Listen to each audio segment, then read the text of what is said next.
നമസ്തേ, counter പാർട്ടിയിലേക്ക് സ്വാഗതം.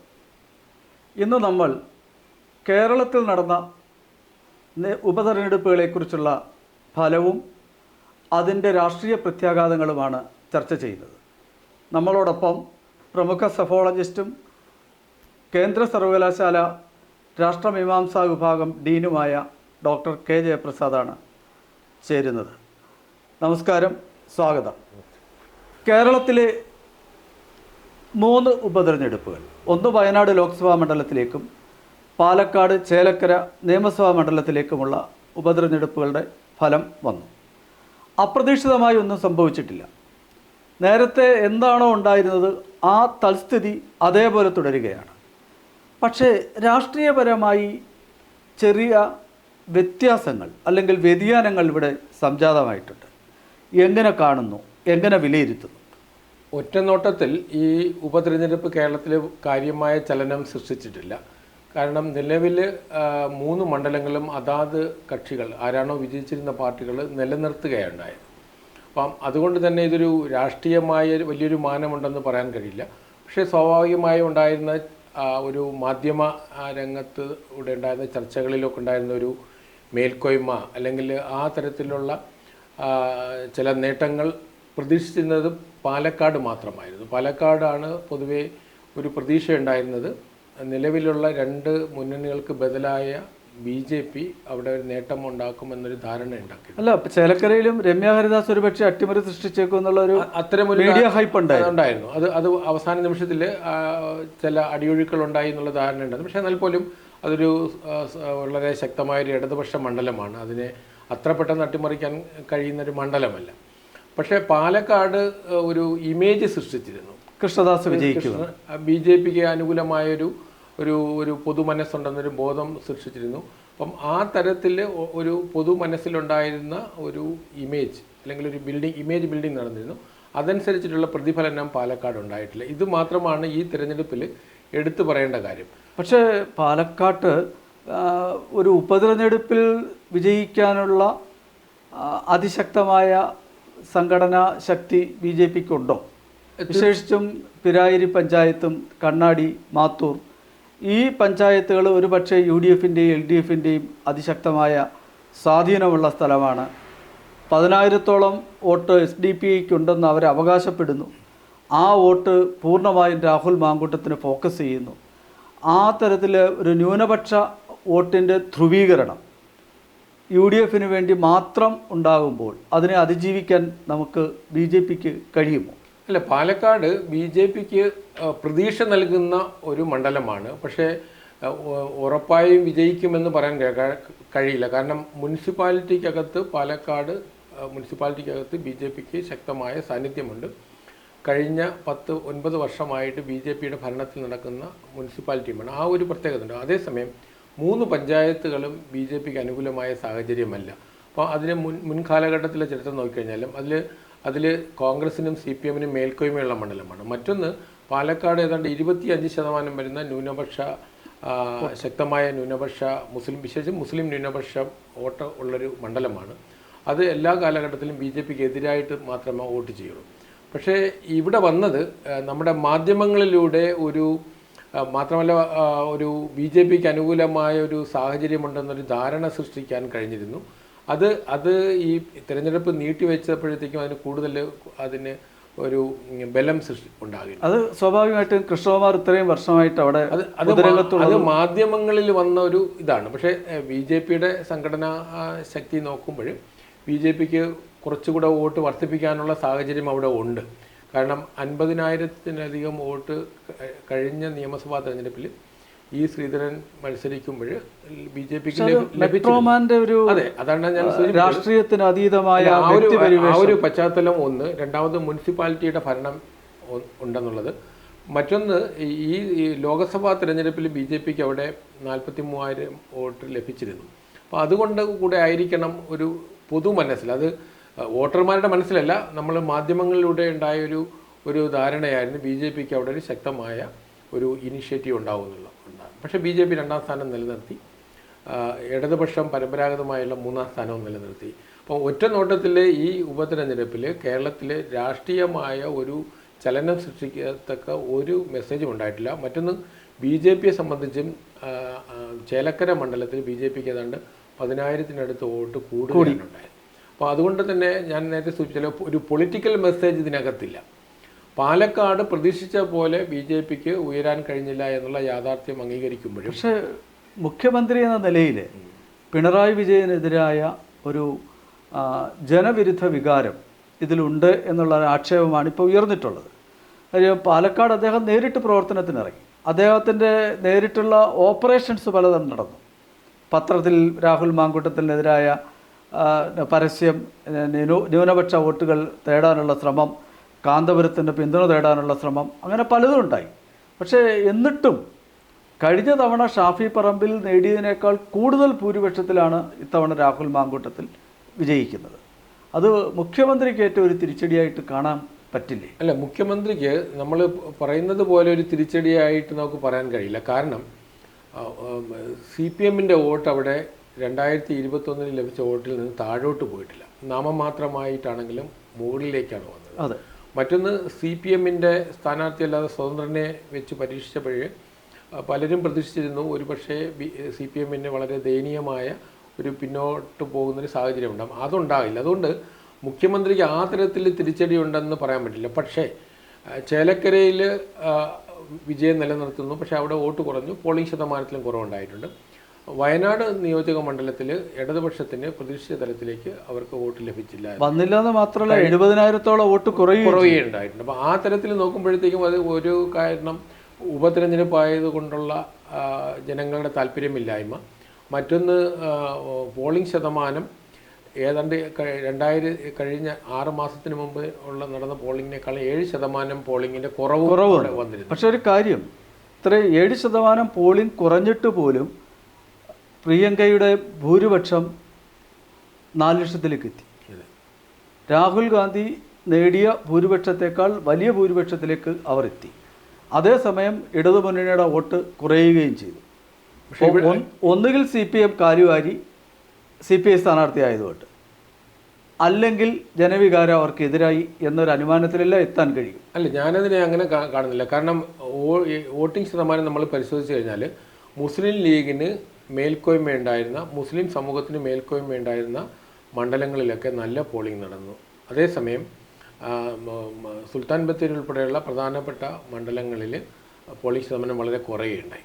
അപ്പം ഇടതുപക്ഷത്തിന് കൂടുതൽ വോട്ട് ലഭിക്കുമായിരുന്ന മണ്ഡലങ്ങളിലാണ് പോളിംഗ് ശതമാനം കുറയുന്നത്. അതേസമയം മുസ്ലിം വോട്ടുകൾ പൂർണ്ണമായിട്ടും കോൺഗ്രസിൽ ലഭിക്കുകയുണ്ടായി. പിന്നെ മറ്റൊന്നൊരു മുൻവിധിയുടെ വിഷയം കൂടെ ഉണ്ടാവണം. വോട്ടർമാരുടെ ഇടയിൽ ഇത് പ്രത്യേകിച്ച് മാറ്റങ്ങളൊന്നും ഉണ്ടാകുന്നില്ല എന്നുള്ളൊരു ധാരണ ഉണ്ടാവണം. അതുകൊണ്ട് ഞാനതിനെ വയനാട്ടിലെ തിരഞ്ഞെടുപ്പിനെ നമുക്ക് പൊളിറ്റിക്കലായിട്ട് അനലൈസ് ചെയ്യുന്നതിന് വലിയ സ്കോപ്പില്ലാത്തൊരു മണ്ഡലമാണ്.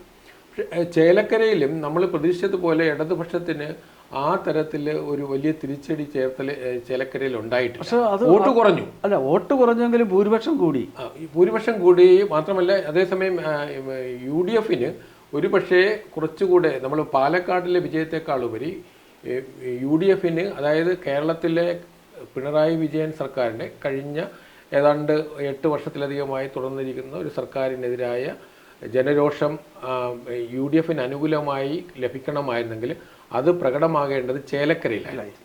കാരണം പാലക്കാട്ടെ സംബന്ധിച്ചിടത്തോളം മുമ്പും 17,000 വോട്ടിൽ 2016 ജയിച്ച മണ്ഡലം, 2021 നിലനിർത്തിയ മണ്ഡലം, പാർലമെൻറ്റ് തിരഞ്ഞെടുപ്പിലും ആ വോട്ട് നിലനിർത്തിയ ഒരു മണ്ഡലത്തിൽ അവർ വിജയിച്ചു എന്നുള്ളതിനകത്ത് അത് തീർച്ചയായും അഭിനന്ദനം അർഹിക്കുന്നതാണ്. പക്ഷേ അതൊരു പൊളിറ്റിക്കൽ മെസ്സേജ് അതിനകത്തില്ല. അതേസമയം ചേലക്കരയിലെ UDFൻ്റെ വളർച്ച ഉണ്ടായിരുന്നെങ്കിൽ, അല്ലെങ്കിൽ ഒരു നേരിയ ഭൂരിപക്ഷത്തിലാണ് ഇടതുപക്ഷം ചേലക്കരയിൽ ജയിച്ചതെങ്കിൽ പോലും അതിനൊരു പൊളിറ്റിക്കൽ മെസ്സേജ് പിണറായി വിജയന് കൊടുക്കാൻ കഴിയുമായിരുന്നു. ഇപ്പോൾ നമ്മളൊരു പൊതുവായ ഇത് നോക്കുമ്പോഴത്തേക്കും ഇടതുപക്ഷത്തിന് അത്ര ഒരു തിരിച്ചടി ഈ തിരഞ്ഞെടുപ്പിൽ ഉണ്ടായിട്ടില്ല. UDFന് അപ്രതീക്ഷിത നേട്ടവും ഉണ്ടായിട്ടില്ല. UDFന് അതെ, പ്രതീക്ഷിക്കാത്ത നേട്ടം UDFന് ഉണ്ടായിട്ടുമില്ല. പക്ഷേ നമ്മൾ നേരത്തെ സൂചിപ്പിച്ച പോലെ പാലക്കാട് മാധ്യമങ്ങളിലൂടെ ഉണ്ടാക്കിയിരുന്നൊരു ഇമേജ് പ്രകാരം, അപ്പോൾ അവരുടെ വിജയത്തിന് താൽക്കാലികമായിട്ട് അത് സന്ദീപ് വാര്യർ ഉൾപ്പെടെയുള്ള വിഷയങ്ങളെല്ലാം കൂടെ വെച്ചുകൊണ്ട് UDFന് ഒരു കൂടുതൽ സന്തോഷിക്കാനുള്ള ഒരു സാഹചര്യം ഉണ്ടായിട്ടുണ്ട്. അല്ല, സന്ദീപ് വാര്യർ എന്ന് പറയുന്നത് ഇതിനകത്തൊരു നോൺ എൻറ്റിറ്റി അല്ലേ? അതെ, തീർച്ചയായിട്ടും. സന്ദീപ് വാര്യർ ഈ തിരഞ്ഞെടുപ്പിൻ്റെ തലേ ദിവസം പാർട്ടി കൂറുമാറിയതെന്നൊന്നും ഈ തെരഞ്ഞെടുപ്പിലില്ല. പക്ഷെ അതൊരു ഈ നമ്മളീ മാധ്യമ മേഖലയിൽ നമ്മൾ നോക്കുമ്പോൾ അതിൻ്റെ ഒരു വാർത്താ പ്രാധാന്യമുണ്ടായിരുന്നു. മാത്രമല്ല ഈ തെരഞ്ഞെടുപ്പിൽ ഇന്ന് രാവിലെ തന്നെ അദ്ദേഹം ആദ്യം വന്ന് അവകാശവാദം ഉന്നയിച്ച കോൺഗ്രസ്സുകാർ വരുന്നതിന് മുമ്പ് സന്ദീപ് വാര്യരാണ് ആദ്യം അതിൻ്റെ അവകാശവാദം ഉന്നയിച്ചത്. അപ്പോൾ ആ തരത്തിൽ അദ്ദേഹം അതൊരു ഒരർത്ഥത്തിലൊരു മാധ്യമ തലത്തിൽ അതിനൊരു ശ്രദ്ധയുണ്ട് എന്നതിനപ്പുറം അതിനൊരു പൊളിറ്റിക്കൽ ഗ്രൗണ്ട് റിയാലിറ്റിയിൽ അതിനകത്ത് യാതൊരു പ്രാധാന്യവും അതിനകത്തില്ല. അല്ല, പക്ഷേ എം വി ഗോവിന്ദ മാസ്റ്റർ ഇതിന് ശേഷം മാധ്യമപ്രവർത്തകരെ കണ്ടപ്പോൾ അദ്ദേഹം പറഞ്ഞത് അവിടെ ന്യൂനപക്ഷ വർഗീയതയുടെ ധ്രുവീകരണമാണ് രാഹുൽ മാങ്കൂട്ടത്തിൻ്റെ വിജയം, അതല്ലാതെ അതിനപ്പുറത്തേക്ക് ഒരു സംഭവമില്ല എന്നൊരു കമൻറ്റ് പറഞ്ഞു. ഈ ന്യൂനപക്ഷ വോട്ടിൻ്റെ ധ്രുവീകരണത്തെ കേരള രാഷ്ട്രീയത്തിൽ അങ്ങ് എങ്ങനെ കാണും? അല്ല, ഈ തിരഞ്ഞെടുപ്പിൽ നമ്മൾ എടുത്തു പറയേണ്ടത് അത് വയനാട് നിയോജക മണ്ഡലത്തിലും പാലക്കാട് നടന്നത് ശക്തമായ ന്യൂനപക്ഷ, വിശേഷിച്ചും മുസ്ലിം ന്യൂനപക്ഷ കേന്ദ്രീകരണം ഉണ്ടായിട്ടുണ്ട്. അത് പാലക്കാട് വിശേഷിച്ചും, കാരണം BJPക്ക് ഒരു അപ്പർ ഹാൻഡ് കിട്ടും അല്ലെങ്കിൽ എന്തെങ്കിലും നേട്ടം ലഭിക്കും എന്നുള്ള ഒരു മാധ്യമ ഇമേജ്, ജയിക്കാൻ സാധ്യതയുണ്ട് എന്നുള്ള ഈ മാധ്യമ ചർച്ച ഫലത്തിൽ മുസ്ലിം കൺസോൾട്ടേഷനെ ആക്കം കൂട്ടിയിട്ടുണ്ട്. അത് മുമ്പും മറ്റു പല മണ്ഡലങ്ങളിലും മാത്രമല്ല ജമാഅത്തെ ഇസ്ലാമി, SDPI പോലുള്ള സംഘടനകളുടെ നേതൃത്വം ഇതിനു മുമ്പും പരസ്യമായിട്ട് പ്രഖ്യാപിച്ചിട്ടുണ്ട്. എവിടെയാണോ BJPക്ക് ജയസാധ്യത ഉണ്ടാകുക അവിടെ എതിർകക്ഷി ആരാണെങ്കിലും അത് ഇടതോ വലതോ നോക്കാതെ ആരാണോ ജയസാധ്യതയുള്ളത് അവർക്ക് വോട്ട് ചെയ്യുക എന്നുള്ളത് കേരളത്തിലെ തീവ്ര ഇസ്ലാമിക രാഷ്ട്രീയത്തിൻ്റെ അവരുടെ ഔദ്യോഗിക പ്രഖ്യാപിത നയമാണ്. അത് ആ രാഷ്ട്രീയ പ്രസ്ഥാനം ആ പിന്തുണ നേടിയാലും ഇല്ലെങ്കിലും അവർക്കതിൽ താല്പര്യമുണ്ടെങ്കിലും ഇല്ലെങ്കിലും BJPയെ തോൽപ്പിക്കുക എന്നുള്ളതും അവർ ഈ ടാക്ടിക്കൽ വോട്ടിംഗ് എന്ന് പറയുന്നത് അത് തീവ്ര ഇസ്ലാമിക രാഷ്ട്രീയം പർട്ടിക്കുലറായിട്ടും കേരളത്തിൽ വളരെ നാളുകളായിട്ട് അത് BJPക്കെതിരായിട്ടുള്ള വോട്ടിൻ്റെ ധ്രുവീകരണത്തിൽ വളരെ ശക്തമായ റോൾ വഹിക്കുന്നുണ്ട്. പാലക്കാടിലെ UDFൻ്റെ ഭൂരിപക്ഷം വർദ്ധിക്കുന്നതിൽ അത് വളരെയധികം സഹായിച്ചിട്ടുമുണ്ട്. അതെ, അപ്പോൾ ഇന്നും തിരഞ്ഞെടുപ്പ് കഴിഞ്ഞ് ഫലം ഏതാണ്ട് വന്ന് രാഹുൽ മാങ്കൂട്ടത്തിൽ ജയിക്കുന്ന രീതിയിലേക്ക് ഭൂരിപക്ഷം ഉയർന്നു. ആ ഉയർന്ന സമയത്ത് അവിടെ ആദ്യം പ്രകടനം നടത്തിയത് SDPI ആണ്. അതെ, അത് ചൂണ്ടിക്കാട്ടുന്ന ആ മെസ്സേജ് കേരളത്തിലെ ഹിന്ദു ക്രൈസ്തവ വിഭാഗങ്ങൾ പഠിക്കേണ്ടതല്ലേ? തീർച്ചയായിട്ടും. ഹിന്ദു ക്രൈസ്തവ വിഭാഗങ്ങളെന്ന് മാത്രമല്ല, ഇപ്പം ഇസ്ലാമിക തീവ്രവാദത്തിൻ്റെ ശക്തികൾ പരസ്യമായിട്ട് ആഹ്ലാദ പ്രകടനം നടത്തുന്നു. അത് വളരെ ശക്തമായ രീതിയിൽ പങ്കാളിത്തത്തോടെയുള്ള പ്രകടനമാണ് അവർ നടത്തിയത്. അപ്പം എങ്ങനെയാണ് കോൺഗ്രസിനുണ്ടാകുന്ന അഡ്വാൻറ്റേജ്? ഒരുപക്ഷെ കേരളത്തിൽ ആദ്യമായിട്ടായിരിക്കും ഈ തരത്തിൽ ഒരു പ്രകടനം ഇതുപോലെ കാണുന്നത്. അതായത് ഈ മത്സരരംഗത്ത് പ്രത്യക്ഷമായി ഇല്ലാത്തൊരു പാർട്ടി വിജയത്തിൻ്റെ ആഹ്ലാദം, വിജയം ഔദ്യോഗികമായി പ്രഖ്യാപിക്കുന്നതിന് മുമ്പ് തന്നെ അവർ പ്രകടിപ്പിക്കുന്ന, അവർ അവകാശപ്പെടുകയാണ് അവരാണ് വിജയിപ്പിച്ചത്. അത് ഇനി വരുന്ന നാളുകളിലെ കേരള രാഷ്ട്രീയത്തിൻ്റെ എങ്ങനെയാണ് കേരളം മുന്നോട്ട് പോകാൻ പോകുന്നത്, 2026 നിയമസഭാ തിരഞ്ഞെടുപ്പും അതിന് മുമ്പ് നടക്കാൻ പോകുന്ന തദ്ദേശ സ്വയംഭരണ സ്ഥാപനങ്ങളിലെ തിരഞ്ഞെടുപ്പിലും ഈ മുസ്ലിം കൺസോൾട്ടേഷൻ ശക്തമായ സ്വാധീനമുണ്ടാകും. അത് തീർച്ചയായിട്ടും ദേശീയ രാഷ്ട്രീയത്തിൻ്റെ തലത്തിലായിരിക്കില്ല, കേരളത്തിലെ കോൺഗ്രസിന് അനുകൂലമായിട്ട് തന്നെയായിരിക്കും ഈ വോട്ടുകൾ പോകാൻ സാധ്യത. അപ്പോൾ ഇതിനകത്ത് ഈ മുനമ്പം വഖഫ് ഭീകരത, ഈ വഖഫ് ഭീകരത നമ്മളിത് കാണാതിരിക്കാൻ കഴിയില്ല. വഖഫ് ഭീകരതയ്ക്കെതിരെ നേരത്തെ മൈൽഡായിട്ടുള്ള മൃദു സമീപനം എടുത്തിട്ടാണ് പിണറായി വിജയൻ പോയിക്കൊണ്ടിരുന്നത്. പക്ഷേ ഈ തിരഞ്ഞെടുപ്പ് കഴിഞ്ഞ ഉടൻ തന്നെ ഇതിനുവേണ്ടി കമ്മീഷനെ നിയോഗിക്കാനാണ് അദ്ദേഹം തയ്യാറായത്. അവിടെ കുടിയിറക്കപ്പെടാൻ നോട്ടീസ് കിട്ടിയിട്ടുള്ള പാവപ്പെട്ടവരുടെ ജീവിത പ്രശ്നത്തെക്കുറിച്ച് ചർച്ച ചെയ്യാൻ തയ്യാറാകുന്നില്ല. അപ്പോൾ പിണറായി വിജയനും ലക്ഷ്യമിടുന്നത് ന്യൂനപക്ഷ അല്ലെങ്കിൽ മുസ്ലിം വോട്ട് ബാങ്കിനെയാണ്. അതോടൊപ്പം കോൺഗ്രസും ലക്ഷ്യമിടുന്നത് ഈ ന്യൂനപക്ഷ മുസ്ലിം വോട്ട് ബാങ്കിനെയാണ്. ഈ മുസ്ലിം വോട്ട് ബാങ്കിനു വേണ്ടിയുള്ള രണ്ട് മുന്നണികളുടെയും പരിശ്രമം അല്ലെങ്കിൽ അതിനുവേണ്ടിയുള്ള അവരുടെ പ്രവർത്തനം കേരള രാഷ്ട്രീയത്തിൽ ഇനിയും ചലനങ്ങൾ സൃഷ്ടിക്കില്ലേ? അല്ല, തീർച്ചയായിട്ടും. കാരണം 28-29% ജനസംഖ്യ വോട്ടേഴ്സുള്ള കേരളത്തിൻ്റെ ബഹുഭൂരിപക്ഷ മണ്ഡലങ്ങളുടെയും വിധി നിർണ്ണയിക്കാൻ കഴിയുന്നത് മുസ്ലിം വോട്ടേഴ്സിന് തന്നെയാണ്. ഈ വഖഫ് വിഷയത്തിൽ യഥാർത്ഥത്തിൽ വഖഫ് വിഷയത്തിലുണ്ടാകുന്ന ചർച്ചയിലെ ബെനിഫിഷ്യറി മുസ്ലിം സംഘടനകൾ തന്നെയാണ് പൊളിറ്റിക്കലായിട്ട്. കാരണം എതിർഭാഗത്ത് ഇതിന് ഇരയാകുന്ന ആളുകൾക്കും കുടുംബങ്ങൾക്കും ഉണ്ടായ വികാരത്തിനപ്പുറം അത് ഹിന്ദു ക്രിസ്ത്യൻ മനസ്സിലേക്ക് എത്രമാത്രം ഇറങ്ങിച്ചെന്നിട്ടുണ്ടെന്ന് എനിക്ക് സംശയമുണ്ട്. ഒരു പൊതുസമൂഹത്തിലെ ഒരാളിനോട് വഖഫ് വിഷയത്തെക്കുറിച്ച് അവർ കൺസേൺ അല്ല. പക്ഷേ മുനമ്പം പോലെയുള്ള വിഷയങ്ങളിൽ അല്ലെങ്കിൽ ആ സമരം നടക്കുന്ന മേഖലകളിൽ അതിൻ്റെ സ്വാധീനമുണ്ടാകും.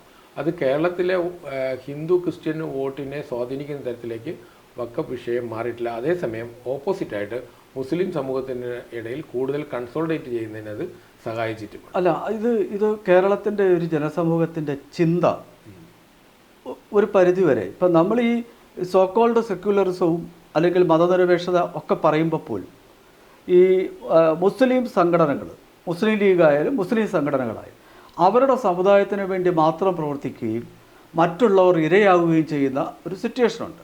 അപ്പോൾ നേരത്തെ അബ്ദുൾ റബ്ബ് മന്ത്രിയായിരുന്നപ്പോൾ 23 വകുപ്പ് മേധാവികൾ വിദ്യാഭ്യാസ വകുപ്പിലുള്ളത് 23 പേരും മുസ്ലിങ്ങളായിരുന്നു.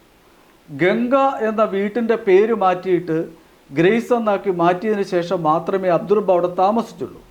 അപ്പോൾ ഈ തരത്തിൽ മുസ്ലിം സംഘടിത മതവിഭാഗത്തിൻ്റെ സ്വാധീനം ഭരണത്തിൻ്റെ എല്ലാ തലത്തിലേക്ക് എത്തുമ്പോഴും ഇത് തിരിച്ചറിയാൻ കേരളത്തിലെ പൊതുസമൂഹത്തിന് കഴിയാത്തത് ഈ സമൂഹത്തിന് എന്തോ പ്രശ്നമുള്ളതുകൊണ്ട്. സമൂഹത്തിൻ്റെ പ്രശ്നം മാത്രമല്ല, നമ്മുടെ മുഖ്യധാരാ മാധ്യമങ്ങൾ ഈ വിഷയങ്ങളൊന്നും ചർച്ച ചെയ്തിട്ടില്ല. അപ്പോൾ കേരളത്തിലെ ഈ മുനമ്പം വിഷയം പോലും വളരെ വൈകിയാണ്. ഞാൻ എൻ്റെ ഒരു ഉദാഹരണം അനുസരിച്ച് ജനം ചാനലിന് പുറത്ത് ഈ വിഷയം ആദ്യകാലത്ത് ന്യൂസ് വാല്യൂ പോലും ഉണ്ടായിരുന്നില്ല.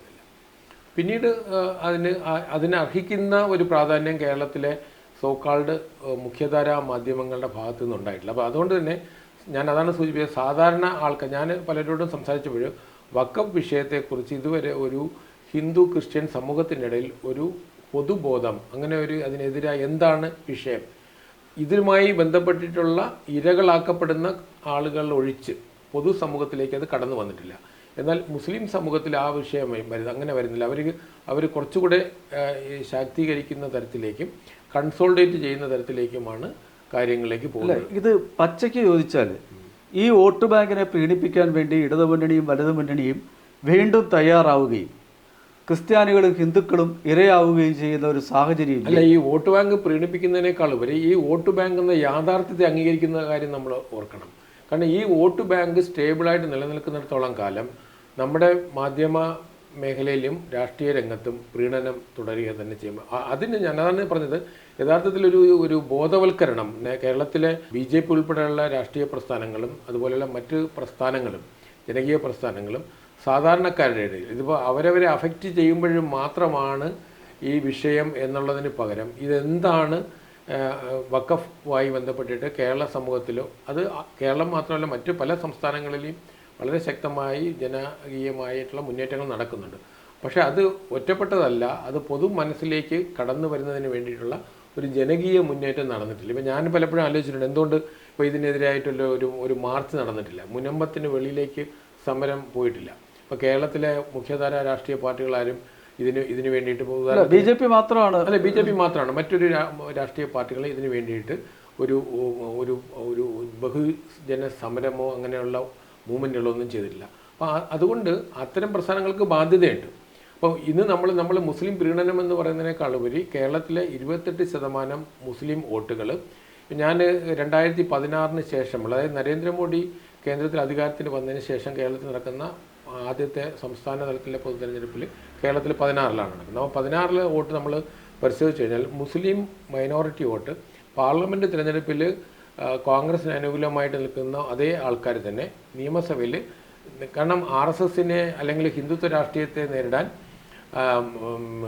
ഇടതുപക്ഷത്തിനാണ് കൂടുതൽ കരുത്ത് എന്നുള്ള CPMൻ്റെ പ്രചരണം ഉണ്ടായിരുന്നത് കൊണ്ടും അത് സ്വാഭാവികമായിട്ടും ആ വോട്ടാണ് 2016 ഇടതുപക്ഷത്തിന് അനുകൂലമായത്. അപ്പോൾ 2021 വരുമ്പോഴും 2019 ദയനീയമായി പാർലമെൻറ്റ് തിരഞ്ഞെടുപ്പിൽ ദയനീയമായി പരാജയപ്പെട്ട ഇടതുപക്ഷം 2021 ശക്തമായിട്ട് തിരിച്ചു വന്നതും ഈ മുസ്ലിം വോട്ടുകൾ, ഞാൻ പല മണ്ഡലങ്ങളിലെയും ബൂത്ത് അടിസ്ഥാനത്തിൽ നമുക്ക് വോട്ട് അവൈലബിൾ ആയതുകൊണ്ട് എങ്ങനെയാണ് അവർ ബിഹേവ് ചെയ്ത് നോക്കുമ്പോൾ ഒരു ഭാഗത്തേക്ക് മാത്രമാണ് വോട്ട് പോയിട്ടുള്ളത്. അപ്പോൾ നമ്മൾ മാത്രമല്ല മലപ്പുറം ഉൾപ്പെടെയുള്ള മണ്ഡലങ്ങളിൽ അവർ സ്വതന്ത്ര സ്ഥാനാർത്ഥികളെ, ഇടത് സ്വതന്ത്രർ ഉൾപ്പെടെ ഇത്തവണ വിജയം വരിച്ചതിന് ഒരു പ്രധാന കാരണം സംസ്ഥാന നിയമസഭയിൽ നടക്കുന്ന തിരഞ്ഞെടുപ്പും പാർലമെൻറ്റിൽ നടക്കുന്ന തിരഞ്ഞെടുപ്പും വേർതിരിച്ച് കാണാനുള്ള രാഷ്ട്രീയ ബോധം കേരളത്തിലെ മുസ്ലിം വോട്ടേഴ്സിനുണ്ട് എന്നുള്ളതാണ്. അപ്പോൾ അതിൻ്റെ ബെനിഫിഷ്യറിയാണ് കേരളത്തിലെ ഇടതുമുന്നണിയുടെ 2 തുടർ ഭരണത്തിൻ്റെ. യഥാർത്ഥത്തിൽ തുടർ ഭരണം പൊളിറ്റിക്കൽ അല്ലായിരുന്നു. നേരത്തെ ഇത് UDF നേടിയിരുന്നു, കഴിഞ്ഞ 2 തവണ LDF നേടി, ഇപ്പോൾ വീണ്ടും UDFിലേക്ക് അത് വരുന്നു. അതെ, ഈ തെരഞ്ഞെടുപ്പിൽ നമ്മളിപ്പോൾ ഈ തെരഞ്ഞെടുപ്പിൽ നൽകുന്ന മെസ്സേജ്, ഞാൻ കാണുന്ന ഈ ഉപതെരഞ്ഞെടുപ്പിൽ കാണുന്ന മെസ്സേജ്, നമ്മളെ മാധ്യമങ്ങൾ സൃഷ്ടിച്ച ഒരു BJP അനുകൂല ഇമേജും കൊണ്ട് പാലക്കാടിന്, ഇതെല്ലാം കൂടെ വരുമ്പോഴേ കുറച്ചുകൂടെ ശക്തമായ ഒരു മുസ്ലിം കൺസോൾട്ടേഷൻ അത് വരുന്ന തെരഞ്ഞെടുപ്പിലും UDFന് അനുകൂലമായി കേരളത്തിലുണ്ടാവാനാണ് സാധ്യത. കാരണം ഇത് ദേശീയ രാഷ്ട്രീയത്തിൻ്റെ പ്രതിഫലനം ഇവിടെ വരുന്നില്ല. കാരണം മറ്റ് സംസ്ഥാനങ്ങളിൽ കോൺഗ്രസിന് വളരെ ദയനീയമായ അവസ്ഥയിലാണ് പോകുന്നത്. ഇപ്പം നടന്ന തെരഞ്ഞെടുപ്പിലും ഇപ്പം ജാർഖണ്ഡിൽ ആണെങ്കിലും മഹാരാഷ്ട്രയിലാണെങ്കിലും അല്ലെങ്കിൽ ഹരിയാനയിലാണെങ്കിലും കോൺഗ്രസിന് വലിയ നേട്ടമുണ്ടാകുന്നില്ല. ജാർഖണ്ഡ് മുക്തി മോർച്ചയാണ് ജാർഖണ്ഡിൻ്റെ വിജയത്തിൻ്റെ ക്രെഡിറ്റ് കൊണ്ടുപോകാൻ പോകുന്നത്. മഹാരാഷ്ട്രയിൽ കോൺഗ്രസ് വളരെ ദയനീയമായ നിലയിലേക്ക് പോയി. ആ തരത്തിൽ കോൺഗ്രസിൻ്റെ ദേശീയ തലത്തിലുള്ള അവസ്ഥയല്ല കേരളത്തിലെ വോട്ടേഴ്സ്, വിശേഷിച്ചും മുസ്ലിം വോട്ടേഴ്സ് കാണുന്നത്. അപ്പം അതുകൊണ്ട് കേരളത്തിലെ മുസ്ലിം വോട്ട് സ്വാഭാവികമായിട്ടും കൺസോളിഡേറ്റ് ചെയ്ത് ഒരു ഭാഗത്ത് മാത്രമായിരിക്കും പോവുക. അത് ദേശീയ തലത്തിൽ നടക്കുന്ന തിരഞ്ഞെടുപ്പിലും പ്രാദേശിക തലത്തിൽ തിരഞ്ഞെടുപ്പിലും അതാത് കാലഘട്ടത്തിലെ യുക്തി അനുസരിച്ച് ഇടത് വലത് മുന്നണിയിലേക്ക് പോകും. അത് ഇതിൻ്റെ ബെനിഫിഷ്യറിയാണ് കേരളത്തിലെ ഇടത് മുന്നണിയും വലത് മുന്നണിയും. അപ്പോൾ ഇതിനെങ്ങനെ പരിഹാരം കാണാൻ കഴിയും? 2 കാര്യങ്ങളാണ്. ഒന്ന്, നമ്മളെ ജനങ്ങളെന്ന് പറയുന്നത് കമ്മ്യൂണലായി ചിന്തിക്കുന്ന വലിയൊരു ശതമാനം പൊതുസമൂഹത്തിന് ഇത്തരം കാര്യങ്ങളെക്കുറിച്ച് ശരിയായ രാഷ്ട്രീയമായ ബോധവൽക്കരണം ഉണ്ടാകേണ്ടതുണ്ട്. ഇതിനാവശ്യമായ പഠനങ്ങൾ വരേണ്ടതുണ്ട്. യഥാർത്ഥത്തിൽ ഞാൻ ഒരു വിദ്യാർത്ഥി എന്നുള്ള പൊളിറ്റിക്കൽ സയൻസ് വിദ്യാർത്ഥി എന്നുള്ള നിലയിൽ ഒരു പഠനങ്ങളിലും ഇത് പുറത്തു കൊണ്ടുവന്നിട്ടില്ല. ഇപ്പോൾ കേരളത്തിലെ ജയവും തോൽവിയും മാത്രമാണ് നമ്മൾ അവലോകനം ചെയ്യുക. അപ്പോൾ സാധാരണഗതിയിൽ ഒരു ലേമൻ ലെവലിൽ മാധ്യമങ്ങൾ നടക്കുന്ന അവലോകനങ്ങൾക്കപ്പുറം ഒരു പഠനം, എങ്ങനെയാണ് കേരളത്തിലെ തുടർഭരണം 2021 CPM വന്നത്, അത് കഴിഞ്ഞ 5 വർഷത്തെ പിണറായി വിജയൻ സർക്കാരിൻ്റെ മേന്മ കൊണ്ടാണോ അതോ വേറെ എന്തെങ്കിലും ഘടകങ്ങൾ കൊണ്ടാണോ? പക്ഷേ അത് യഥാർത്ഥത്തിൽ ആ തരത്തിലൊരു പഠനം വന്നില്ല. യഥാർത്ഥത്തിൽ കേരളത്തിലെ മണ്ഡലങ്ങളിൽ നടന്ന മുസ്ലിം കൺസോൾട്ടേഷനെ കുറിച്ചുള്ള കണക്കുകൾ നിരത്തിയുള്ളൊരു പഠനം പൊതുമണ്ഡലത്തിൽ വന്നിരുന്നെങ്കിൽ സ്വാഭാവികമായിട്ടും അതിന് ബദലായിട്ടുള്ള ഒരു പ്രവർത്തനം പൊതുമനസ്സിലുണ്ടാകും. അല്ല, ഈ വഖഫിൻ്റെ ഈ സാഹചര്യം കൂടി പരിഗണിക്കുമ്പോൾ കേരളത്തിലെ ഹിന്ദുക്കളും ക്രൈസ്തവരും ഒന്നിച്ച് ഒരു വോട്ട് ബാങ്കായി മുന്നേറേണ്ട സാഹചര്യം നിലവിലില്ലേ? അല്ല, വഖഫ് കേരളത്തിൽ മാത്രമല്ല ദേശീയ തലത്തിലെ വിഷയം കൂടെയാണ്. അപ്പോൾ അതിൽ വോട്ട് ബാങ്കിനേക്കാളുപരി ഇതിൻ്റെ ബോധവൽക്കരണമാണ് ആദ്യം വേണ്ടത്. ഇപ്പോൾ നമ്മളിപ്പോൾ ഒരുപാട് കാസർഗോഡ് മുതൽ തിരുവനന്തപുരം വരെയുള്ള പൊളിറ്റിക്കൽ ജാഥകളൊക്കെ കേരളത്തിലുണ്ട്. എന്തുകൊണ്ട് ഇതിനെതിരായിട്ടുള്ള ഒരു കേരള മുന്നേറ്റം, കേരളത്തിലെ ജനകീയ മുന്നേറ്റത്തിന് ആവശ്യമായിട്ടുള്ള, അപ്പം അത് ലഘുലേഖകളിലൂടെയാണെങ്കിൽ ഇതിൻ്റെ ആപത്ത് തിരിച്ചറിയാം. അല്ലെങ്കിൽ ഇതിപ്പോൾ നമ്മൾ വഖഫ് തിരുവിതാംകൂർ രാജ്യം തന്നെ 740-കളിലാണ് തിരുവിതാംകൂർ രാജ്യം ശ്രീ പത്മനാഭന് സമർപ്പിച്ചു പോകുന്നത്. അപ്പോൾ അതനുസരിച്ചിട്ടാണെങ്കിൽ എൻ്റെ തിരുവിതാംകൂർ, ഇന്നത്തെ ആലുവ മുതൽ നമ്മുടെ കന്യാകുമാരി വരെയുള്ള പ്രദേശം പത്മനാഭൻ്റെ ലാൻഡായിട്ട് നമുക്ക് പ്രഖ്യാപിക്കാമല്ലോ. അതെ, ഈ വഖഫ് നിയമത്തിന്റെ ഇത് നോക്കുകയാണെങ്കിൽ ഞാൻ പറഞ്ഞു എന്തുകൊണ്ട് ആലുവ മുതൽ കന്യാകുമാരി വരെയുള്ള പ്രദേശം തിരുവിതാംകൂറിൽ അല്ലെങ്കിൽ ശ്രീപത്മനാഭൻ്റെതാണ് എന്ന് അതേ തിയറി വെച്ച് നമുക്ക് പ്രഖ്യാപിക്കാൻ കഴിയും. അപ്പോൾ ഇത് നമ്മൾ യുക്തിപൂർവ്വം നമുക്ക് ന്യായീകരിക്കാൻ കഴിയില്ലെങ്കിൽ വഖഫിന് പറയുന്ന തിയറിയും യുക്തിപരമായിട്ട് നമുക്ക് ന്യായീകരിക്കാൻ കഴിയില്ല. പക്ഷേ ഇത് പ്രശ്നം വെച്ചാൽ ഇത് ജനങ്ങൾക്ക് അറിയില്ല എന്നുള്ളതാണ്. നമ്മൾ ടെലിവിഷൻ ചർച്ചയിൽ നടക്കുന്ന കാര്യങ്ങൾ, ഈവൻ പത്രമാധ്യമങ്ങളിൽ പോലും ദൃശ്യമാധ്യമങ്ങളിൽ വരുന്ന ചർച്ചകൾ പലപ്പോഴും പ്രിൻ്റഡ് മീഡിയയിൽ വരുന്നില്ല. അപ്പം മുഖ്യധാരാ മാധ്യമം, ഇപ്പം മനോരമ പത്രത്തിൽ അല്ലെങ്കിൽ മാതൃഭൂമി പത്രത്തിൽ ഈ വിഷയവുമായി ബന്ധപ്പെടുത്തിയിട്ട് എത്ര ചർച്ച നടന്നു. ഇപ്പം മാതൃഭൂമി വാരിക ഉണ്ട്, അവർ ഒരുപാട് ആഗോള വിഷയങ്ങൾ കവർ പേജ് വരുന്നതാണ്.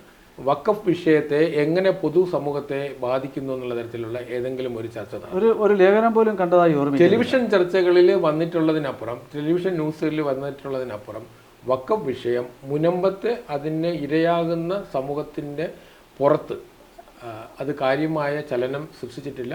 ഈ തെരഞ്ഞെടുപ്പിൽ പലരും പ്രതീക്ഷിച്ചതുപോലെ അത് മുസ്ലിം സമൂഹത്തിന് പുറത്തുള്ള സമൂഹത്തിലേക്ക് യാതൊരു സ്വാധീനവും ചെലുത്തിയെന്ന് എനിക്ക് തോന്നുന്നില്ല. ഓക്കെ, വളരെ വ്യക്തമാണ്. തീർച്ചയായും ഈ നിയമസഭാ ഉപതെരഞ്ഞെടുപ്പുകളും വയനാട് പാർലമെൻറ്റ് തിരഞ്ഞെടുപ്പും സൃഷ്ടിക്കുന്ന രാഷ്ട്രീയ ധ്രുവീകരണം ഒരു പക്ഷേ ന്യൂനപക്ഷ വോട്ടിൻ്റെ ധ്രുവീകരണം തന്നെയാണ്. കേരളത്തിലെ പൊതുസമൂഹവും ഹിന്ദുക്കളും ക്രൈസ്തവരും തീവ്രവാദികളായ ഇസ്ലാമിനെ എതിർക്കുന്നവരും ഒക്കെ സംഘടിതരായി ഈ ഇസ്ലാമിക പൊളിറ്റിക്കൽ ഇസ്ലാമിൻ്റെ ധ്രുവീകരണത്തിനെതിരെ നിലപാടെടുക്കേണ്ട സമയം അതിക്രമിച്ചിരിക്കുന്നു എന്നാണ് ഈ ചർച്ചയുടെ കൺക്ലൂഷൻ. വീണ്ടും മറ്റൊരു വിഷയവുമായി നമുക്ക് കാണാം. നന്ദി, നമസ്കാരം.